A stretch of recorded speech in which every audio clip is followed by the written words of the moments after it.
Movie की शुरुआत एक सीआईए एजेंट को दिखाने से होती है जिसका नाम चार्ली है। चार्ली सीआईए के लिए हैकिंग का काम करता है। वह हैकिंग में बहुत ज्यादा एक्सपर्ट है। इसके साथ साथ उसे मशीन्स के बारे में भी बहुत अच्छी नॉलेज है। इसी वजह से वह हर बार कुछ न कुछ नया बना ही लेता है। आज भी वह वीकेंड के दिन एक खास तरह का बॉम्ब बनाने में लगा होता है। तभी उसकी वाइफ मिरांडा कहती है कि कुछ ही देर में मुझे एयरपोर्ट के लिए निकलना है और तुम अभी भी यहीं बैठे हो। ये सुनते ही चार्ली तुरंत घर चला जाता है और फिर मिरांडा अपनी सारी पैकिंग करके बाहर आ जाती है। चार्ली पूछता है कि तुम कितने दिनों के लिए लंदन जा रही हो। मिरांडा बताती है कि बस 3 दिन का एक फंक्शन है जहां बहुत ज्यादा अमीर लोग भी आने वाले हैं, इसलिए मुझे कुल 4 दिन लगेंगे। चार्ली कहता है कि पता नहीं मेरे ये 4 दिन कैसे गुजरेंगे। दोस्तों, चार्ली और मिरांडा एक दूसरे से बहुत ज्यादा प्यार करते थे। बातों ही बातों में मिरांडा की कैब उनके घर के सामने आ जाती है। इसके बाद मिरांडा कैब में बैठकर वहां से चली जाती है और फिर सीन कट हो जाता है। अगले दिन मंडे होता है और हम देखते हैं कि चार्ली सीआईए के ऑफिस में अपनी ड्यूटी करने के लिए आया है। जैसे ही वह सीआईए की बिल्डिंग के अंदर एंटर करता है,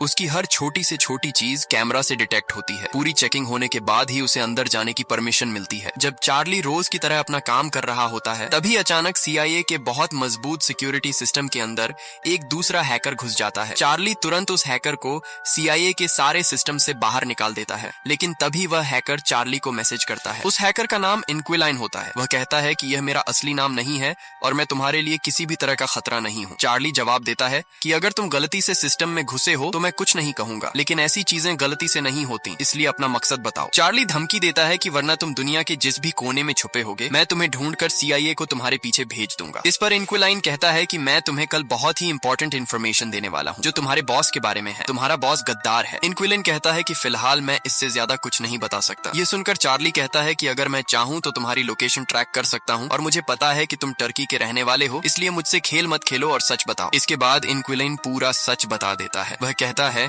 कि तुम्हारे ऊपर जो 2 बॉस हैं वे दोनों गद्दार हैं, लेकिन उनके ऊपर जो डेप्यूटी एलिजाबेथ है वह बहुत अच्छी औरत है। तुम्हारे बॉस रूसो और एल्बी कल एक जगह पर टेररिस्ट अटैक कराने वाले हैं। ये सुनते ही चार्ली बहुत ज्यादा हैरान हो जाता है। वह पूछता है कि आखिर मैं तुम्हारा यकीन क्यों करूं? इनक्विलाइन कहता है कि तुरंत मेन सर्वर रूम में जाओ जहां मास्टर कंप्यूटर रखा है। ये सुनकर चार्ली और भी हैरान हो जाता है। चार्ली सोचता है कि इनक्विलाइन को सीआईए के अंदर मास्टर कंप्यूटर की जगह कैसे पता है। इनक्विलाइन कहता है कि अब तो तुम मेरा यकीन कर सकते हो क्योंकि मुझे सीआईए की बहुत सारी इन्फॉर्मेशन पता है। चार्ली बिना सोचे समझे मेन रूम में चला जाता है। वहां पहुंचते ही चार्ली कंप्यूटर पर इनक्विलाइन की लोकेशन ट्रैक करने लगता है, लेकिन हम देखते हैं कि उस कंप्यूटर में इनक्विलाइन का वायरस पहले से एक्टिव होता है। ये देखकर चार्ली को बहुत बड़ा झटका लगता है। कुछ करने से पहले ही उसके सामने कई रिपोर्ट्स आ जाती हैं। इन रिपोर्ट्स में अमेरिका के कुछ टॉप सीक्रेट्स होते हैं। उनमें लिखा होता है कि 2022 में जो बॉम्ब ब्लास्ट हुए थे वे किसी और ने नहीं बल्कि सीआईए हेड रूसो और एल्बी ने ही करवाए थे। ये बात सिर्फ उन दोनों को ही पता थी, किसी और को नहीं। अब चार्ली को इनक्विलाइन की सारी बातों पर यकीन हो जाता है। चार्ली तुरंत पूछता है कि कल वाला टेरर अटैक कहाँ होने वाला है। इनक्विलाइन बताती है कि इंग्लैंड के शहर लंदन में, लेकिन वह वहाँ कहाँ होगा ये मुझे नहीं पता। चार्ली पूछता है कि क्या तुम अपना नाम बता सकती हो? इनक्विलाइन कहती है कि वक्त आने पर तुम्हें पता चल जाएगा। चार्ली पूछता है कि तुम हमारी मदद क्यों कर रही हो? इनक्विलाइन जवाब देती है कि यह भी तुम्हें सही समय पर पता चलेगा, बस इतना जान लो कि मैं तुम्हारी दुश्मन नहीं हूँ। इसके बाद जैसे ही चार्ली मेन रूम से बाहर आता है,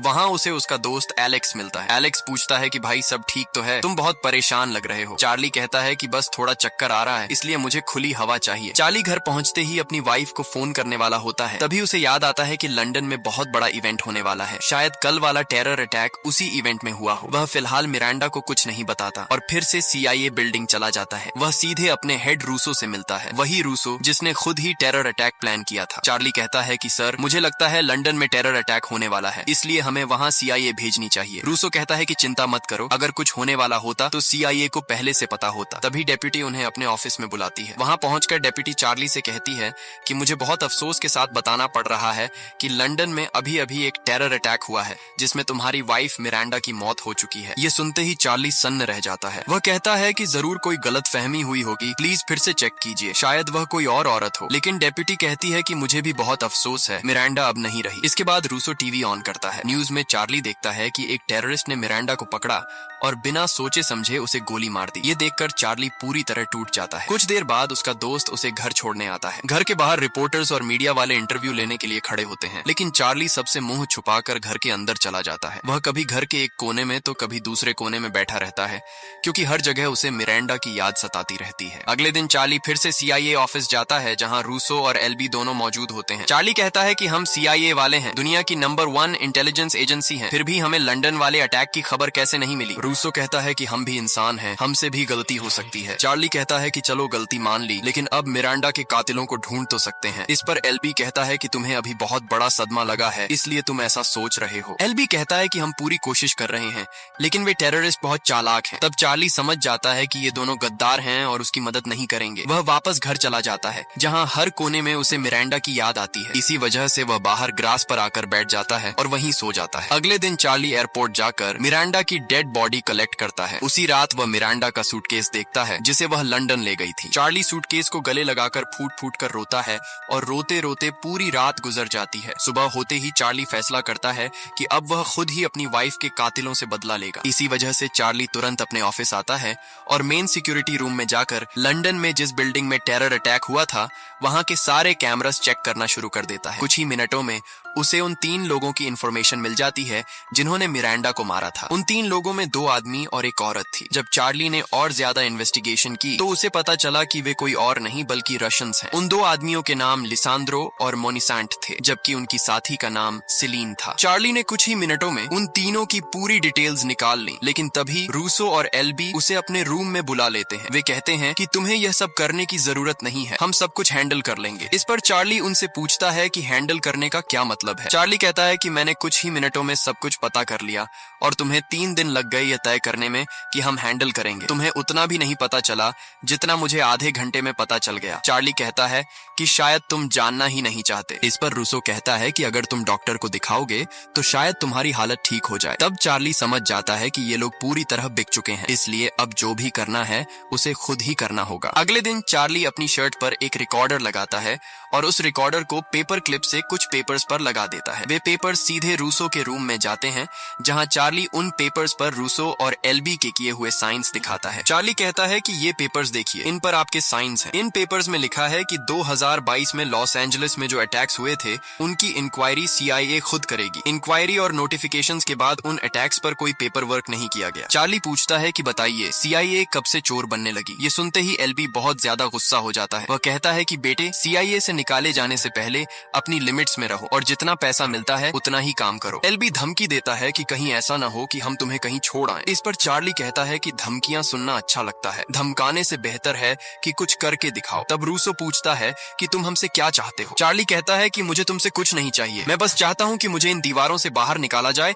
और स्पेशल ट्रेनिंग के लिए भेजा जाए। उसी ट्रेनिंग से मैं खुद अपनी वाइफ के किलर्स को ढूंढ कर मारूंगा। ये सुनते ही रूसो और एल्बी जोर जोर से हंसने लगते हैं। वे कहते हैं कि लगता है तुमने कल रात जॉन विक देखी है। चार्ली कहता है कि मुझे जॉन विक के बारे में नहीं पता, लेकिन जब तक मैं अपनी वाइफ के किलर्स को मार नहीं देता तब तक चुप नहीं बैठूंगा। ये सुनकर एल्बी हंसता है और कहता है कि ठीक है, हम तुम्हें 1 महीने के लिए फील्ड में स्पेशल ट्रेनिंग के लिए भेजने को तैयार हैं, लेकिन याद रखना इसके बाद CIA तुम्हारी किसी भी तरह की मदद नहीं करेगी, न पैसा मिलेगा और न प्रोटेक्शन। चार्ली कहता है कि मुझे कुछ नहीं चाहिए, मुझे सिर्फ स्पेशल ट्रेनिंग चाहिए। इसके बाद चार्ली तुरंत वहाँ से बाहर चला जाता है। जैसे ही वह बाहर जाता है हम देखते हैं कि रूसो और एल्बी कहते हैं कि लगता है इसे हमारे बारे में बहुत कुछ पता है। एल्बी कहता है कि जब तक यह ट्रेनिंग करता रहेगा हम पीछे से इसके बारे में सब कुछ पता कर लेंगे और इसके सारे सीक्रेट्स अपने पास रखेंगे ताकि यह कभी हमारे खिलाफ न जा सके। कुछ घंटों बाद हम चार्ली को देखते हैं जो स्पेशल ट्रेनिंग के लिए कर्नल बैंडो के पास पहुंचता है। दोस्तों, अगर यहाँ तक वीडियो पसंद आई हो तो आगे जाने से पहले वीडियो को लाइक और चैनल को सब्सक्राइब जरूर करें, इससे हमें बहुत मोटिवेशन मिलती है। बैंडो कहता है कि मेरा नाम मेजर बैंडरसन है और तुम मुझे बैंडो कह सकते हो। इसके बाद वे दोनों कार में बैठकर साइट की तरफ निकल जाते हैं। बैंडो कहता है कि अगले 30 दिन तक तुम्हें बिल्डिंग से बाहर जाने की इजाजत नहीं होगी। बैंडो कहता है कि तुम्हें दिन रात ट्रेनिंग करनी होगी। चार्ली कहता है कि मैं ट्रेनिंग करने ही आया हूँ, लेकिन बैंडो कहता है कि समय वह बताएगा। इसके बाद सीन कट हो जाता है और हम CIA बिल्डिंग देखते हैं जहाँ रूसो और एल्बी चार्ली के ऑफिस में जाते हैं। कई घंटों की सर्च के बाद भी उन्हें चार्ली के खिलाफ कुछ भी यूजफुल नहीं मिलता। दूसरी तरफ हम चार्ली को देखते हैं जो फायरिंग प्रैक्टिस कर रहा होता है, लेकिन वह लगातार टारगेट मिस कर रहा होता है। एक भी बुलेट टारगेट पर नहीं लगती। इस पर बैंडो कहता है कि थोड़ा पास से ट्राई करते हैं, लेकिन वहां से भी चार्ली पूरी तरह फेल हो जाता है। चार्ली बार बार कहता है कि चलो थोड़ा और पास चलते हैं, मैं उसका सिर उड़ा दूंगा। लेकिन बैंडो कहता है कि अगर इतना पास जाना है तो गन की जरूरत ही क्या है। बैंडो कहता है कि मार्शल आर्ट सीखो, तुम यहाँ क्या करने आए हो। ये सुनकर चार्ली बहुत शर्मिंदा हो जाता है। दूसरी तरफ एल्बी और रूसो चार्ली के घर पहुंचते हैं। वे उसकी सारी चीजें चेक करते हैं, लेकिन उन्हें वहाँ कुछ भी नहीं मिलता। असल में चार्ली ने बहुत बड़ा प्लान बनाया था और उसे पता था कि वह कोई भी प्रूफ पीछे नहीं छोड़ेगा। इसी वजह से रूसो और एल्बी की बेबसी के बावजूद उन्हें चार्ली की कोई वीकनेस नहीं मिलती। दूसरी तरफ चार्ली और बांडो एक रूम में बैठे होते हैं। बैंडो चार्ली से कहता है कि 20 दिन हो गए हैं और तुम शूटिंग के नाम पर सिर्फ गन पकड़ना सीख पाए हो। बताओ तुम अपनी वाइफ के किलर्स को कैसे मारोगे। चार्ली पूछता है कि आपको कैसे पता कि मैं उन्हें मारूंगा। बैंडो कहता है कि सब छोड़ो और ये गन पकड़ो और जितनी जल्दी हो सके मुझे गोली मारो। चार्ली कहता है कि अगर गोली चली तो आप मर जाएंगे। बैंडो कहता है कि मुझे पता है, इसलिए वही करो जो मैंने कहा है। लेकिन चार्ली डर की वजह से गोली नहीं चलाता। बैंडो कहता है देखा, तुम अपने वाइफ के किलर्स को नहीं मार पाओगे। चार्ली कहता है कि जब समय आएगा मैं हिम्मत से उन्हें मारूंगा। इस पर बैंडो कहता है कि जब समय आएगा तुम्हें यह भी याद नहीं रहेगा कि गन से बुलेट किस होल से निकलती है, इसलिए तुम्हें शरीर से ज्यादा दिमाग का इस्तेमाल करना होगा। बैंडो कहता है कि मैंने बहुत लोगों को ट्रेन किया है लेकिन तुम जैसा कोई नहीं देखा। बैंडो कहता है कि तुम दिमाग से तेज हो लेकिन शरीर से कमजोर हो, इसलिए मैं तुम्हें फिजिकल ट्रेनिंग नहीं दे सकता। तुम्हें सबको अपने दिमाग से मात देनी होगी। यह कहकर बैंडो वहां से चला जाता है। अब हम एल्बी और रूसो को देखते हैं, जिन्होंने 20 दिन तक सर्च करने के बाद भी चार्ली के खिलाफ कोई प्रूफ नहीं पाया। इसीलिए अब वे बैंडो को ऑर्डर देते हैं कि चार्ली को मार दिया जाए ताकि वह रूसो और एल्बी के खिलाफ गवाही न दे सके। जब बैंडो चार्ली के रूम में आता है तो वह देखता है कि चार्ली वहां नहीं है। यह देखकर बैंडो बहुत हैरान हो जाता है। अब हम चार्ली को देखते हैं जो एयरपोर्ट पर बैठा हुआ रूसो और एल्बी की सारी बातें सुन रहा होता है, क्योंकि जो पेपर्स चार्ली ने रूसो और एल्बी को दिए थे, हाँ वही पेपर्स जिन पर उनके साइंस थे, चार्ली ने उन पर पहले ही माइक्रोफोन लगा दिया था। वह रियल टाइम में उनकी सारी बातें सुन रहा होता है। लेकिन रूसो को इस रिकॉर्डर का भी पता चल जाता है। रूसो रिकॉर्डर में कहता है चार्ली हम तुम्हें ढूंढ लेंगे। इसके तुरंत बाद हम चार्ली को देखते हैं जो प्लेन से लंदन पहुंच चुका होता है। उसके पास बहुत सारा पैसा और कई फेक पासपोर्ट्स होते हैं जिनकी मदद से वह कहीं भी ट्रैवल कर सकता है। अब चार्ली लंदन में एक अपार्टमेंट लेता है क्योंकि उसे सिलीन की लोकेशन मिल जाती है। हाँ, यही वही लड़की थी जो उस दिन के टेरर अटैक में शामिल थी। चार्ली देखता है कि सिलीन रोज अपने बॉयफ्रेंड के साथ 2 घंटे के लिए बाहर जाती है। इसी समय चार्ली उसका अपार्टमेंट का लॉक तोड़कर अंदर घुस जाता है और सर्च करना शुरू कर देता है, इस उम्मीद में कि शायद उसे लिसांड्रो और मोनिसांट के बारे में कुछ क्लूज मिल जाएं। वह देखता है कि दीवारों पर बहुत सारी पेंटिंग्स लगी होती हैं, लेकिन एक ड्रॉर में चार्ली को एक गन मिलती है। इसी वजह से चार्ली तुरंत उस गन को अपने साथ रख लेता है। तभी उसके फोन पर एक नोटिफिकेशन आता है जिसमें लिखा होता है कि सिलीन वापस अपने अपार्टमेंट आ रही है। ये नोटिफिकेशन किसी और का नहीं बल्कि इंक्विलाइन का होता है। फोन में ट्रैकर देखकर चार्ली को पता चलता है कि सिलीन अब उसके बहुत करीब आ चुकी है। ये समझते ही चार्ली तुरंत अपार्टमेंट से बाहर निकल आता है और थोड़ा पीछे छिप जाता है। जैसे ही सिलीन और उसका बॉयफ्रेंड अपार्टमेंट के अंदर जाते हैं, चार्ली उन पर गन तान देता है। लेकिन बैंडो की बातें सच साबित होती हैं और सही समय आने पर चार्ली गोली नहीं चला पाता। डर के मारे चार्ली वहां से भाग जाता है और तुरंत अपने अपार्टमेंट पहुंच जाता है। वहां पहुंचते ही वह इंक्विलाइन से बात करने की कोशिश करता है, लेकिन इस बार इंक्विलाइन उसे कोई रिप्लाई नहीं देती। अगले ही पल हम चार्ली को देखते हैं जो अगली बार रेगुलर चेकअप के बहाने वहां आता है। लेकिन इस बार चार्ली सारे कंप्यूटर्स में वायरस डाल देता है और सभी कंप्यूटर्स बंद कर देता है। इसकी वजह से डॉक्टर तुरंत सिलीन को छोड़कर बाहर चला जाता है। इसी मौके का फायदा उठाकर चार्ली सिलीन के पास आता है, चेंबर का दरवाजा बंद करता है और अंदर अनकॉन्शियस पाउडर डालना शुरू कर देता है। सिलीने पूछती है कि तुम कौन हो और क्या कर रहे हो। चार्ली कहता है कि इन बातों का समय नहीं है, जल्दी बताओ लिसांड्रो और मोनिसांट कहाँ मिलेंगे। सिलीने कहती है कि तुम वहाँ नहीं जा सकते। तभी चार्ली गुस्से में और ज्यादा पाउडर डाल देता है। चार्ली कहता है कि तुम्हारे पास 15 सेकंड्स हैं, इसके बाद तुम बेहोश हो जाओगी। सिलीन कहती है कि उसे कुछ भी नहीं पता। जैसे ही सिलीन बेहोश होने वाली होती है, चार्ली चेंबर का दरवाजा खोल देता है। दरवाजा खुलते ही सिलीन चार्ली पर हमला कर देती है। दोनों के बीच जोरदार फाइट शुरू हो जाती है। सिलीन चार्ली पर भारी पड़ने लगती है और लड़ते लड़ते वे डॉक्टर के ऑफिस से बाहर सड़क तक आ जाते हैं। सिलीन भागने लगती है और चार्ली उसके पीछे होता है। तभी एक वैन उसे टक्कर मार देती है और सिलीन की मौके पर ही मौत हो जाती है। चार्ली को सिलीन से कोई भी इंफॉर्मेशन नहीं मिल पाती, इसलिए वह सिलीन का फोन उठाता है और तुरंत वहां से भाग जाता है। वह अपने अपार्टमेंट पहुंचकर सारा सामान पैक करता है और वहां से किसी दूसरी सिटी जाने का फैसला करता है ताकि कोई उसे ट्रैक न कर सके। नई सिटी पहुंचते ही चार्ली एक बार में जाता है जहां वह देखता है कि बैंडो उसके पीछे आ चुका है। जैसे ही चार्ली की नजर उस पर पड़ती है, वह तुरंत वहां से भागने लगता है। भागते हुए वह एक दूसरे क्लब में घुस जाता है, लेकिन बैंडो वहां भी पहुंच जाता है। बैंडो कहता है कि भागने की जरूरत नहीं है, इससे कोई फायदा नहीं होगा। चार्ली पूछता है कि तुमने मुझे कैसे ढूंढ लिया। बैंडो कहता है कि क्या तुम CIA के सबसे अच्छे हैकर नहीं थे। फिर वह कहता है कि जो तुम करने जा रहे हो वह बहुत खतरनाक है। बैंडो चार्ली को समझाता है कि चुपचाप घर जाओ और कहीं छिप जाओ, वरना यहाँ मारे जाओगे और कोई पूछने वाला भी नहीं होगा। चार्ली कहता है कि अब वह पीछे नहीं हटेगा। इस पर बैंडो कहता है कि ठीक है, मुझे पता है कि CIA वाले दूध के धुले नहीं हैं। बैंडो कहता है कि इसी वजह से मैं तुम्हें तुम्हारे हाल पर छोड़ रहा हूँ। इतना कहकर चार्ली वहाँ से बाहर आ जाता है और सीन कट हो जाता है। अब हम टर्की का सीन देखते हैं, जहाँ चार्ली पहुंच चुका होता है, क्योंकि इंक्वालाइन ने उसे टर्की आने को कहा था। इंक्वालाइन ने कहा था कि वह वहीं मिलेगा। बताई गई लोकेशन पर पहुंचते ही चार्ली देखता है कि इंक्वालाइन कोई लड़का नहीं बल्कि एक लड़की है और वह मुस्लिम भी होती है। चार्ली पूछता है कि तुमने CIA की हाई सिक्योरिटी कैसे तोड़ी और उनके कंप्यूटर्स को कैसे हैक किया। इस पर इंक्वालाइन कहती है कि मेरा नाम सारा है। वह बताती है कि उसके पति CIA में काम करते थे, लेकिन उन्होंने रूसो और LB का राज खोलने की कोशिश की थी। इसी वजह से रूसो और LB ने उन्हें मरवा दिया। सारा कहती है कि उसके पति ने उसे सब कुछ सिखाया था। सारा बताती है कि इसी वजह से वह पासवर्ड्स हैक करके चार्ली तक आसानी से पहुंच गई। चार्ली कहता है कि अब तुम्हें पता है कि रूसो और LB कितने खतरनाक हैं, फिर भी तुम मेरी मदद क्यों कर रही हो। सारा कहती है कि उसे अपनी जान की कोई परवाह नहीं है। सारा कहती है कि जैसे ही उसे पता चला कि चार्ली की वाइफ भी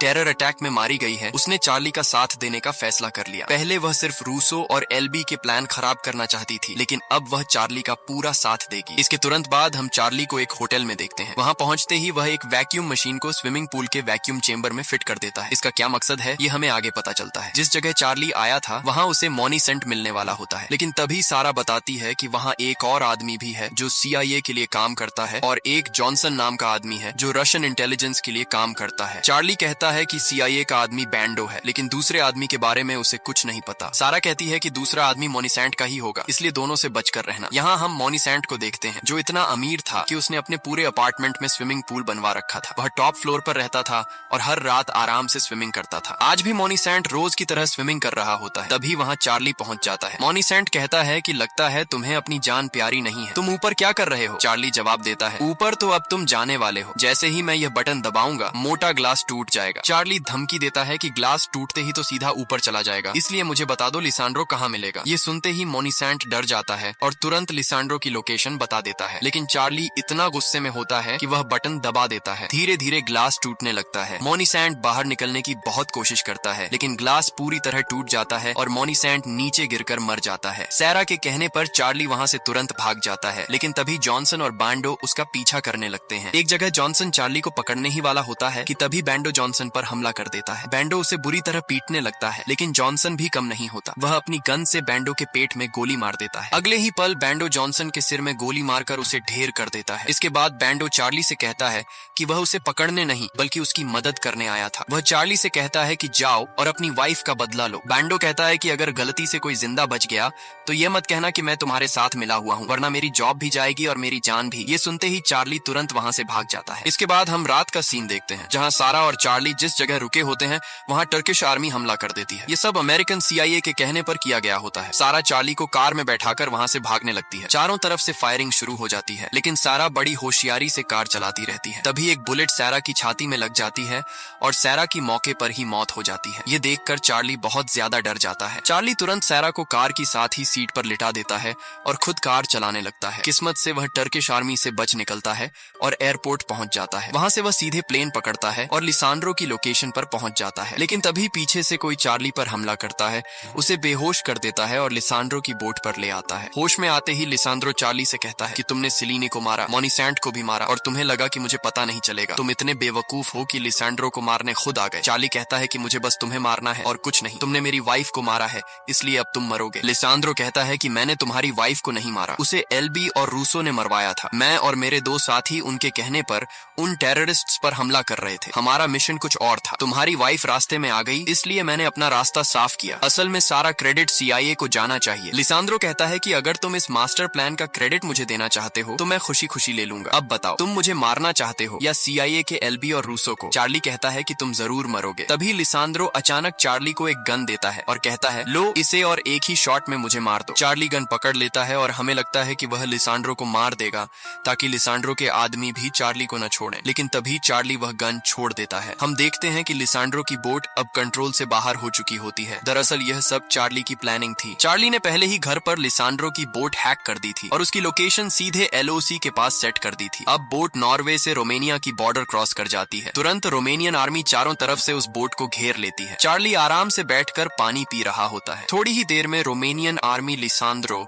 और उसके आदमियों को पकड़ लेती है। चार्ली कहता है कि मेरा नाम चार्ली है और सारी इंफॉर्मेशन मैंने ही दी थी। इसके बाद रोमानियन आर्मी चार्ली को सुरक्षित अमेरिका भेज देती है। इसी के साथ चार्ली का बदला पूरा हो जाता है। अब हम CIA की डेप्यूटी को प्रेस कॉन्फ्रेंस में देखते हैं। वह बताती है कि अंदर की इंफॉर्मेशन से पता चला है कि LB और रूसो गद्दार हैं, इसलिए उन्हें जेल भेजा जा रहा है। यह अंदर की इंफॉर्मेशन किसी और ने नहीं बल्कि चार्ली ने दी थी। इसके बाद चार्ली को बहुत सुकून मिलता है। जब वह अपनी कार में बैठा होता है तभी बैंडो आता है और कहता है कि कभी कभी लड़ाइयाँ हथियारों से नहीं बल्कि दिमाग से जीती जाती हैं। यह कहकर बैंडो वहाँ से चला जाता है। इसी हैप्पी एंडिंग के साथ ये मूवी खत्म हो जाती है। दोस्तों, अगर वीडियो पसंद आई हो तो लाइक करें और ऐसी मूवी एक्सप्लेनेशंस के लिए चैनल को सब्सक्राइब जरूर करें।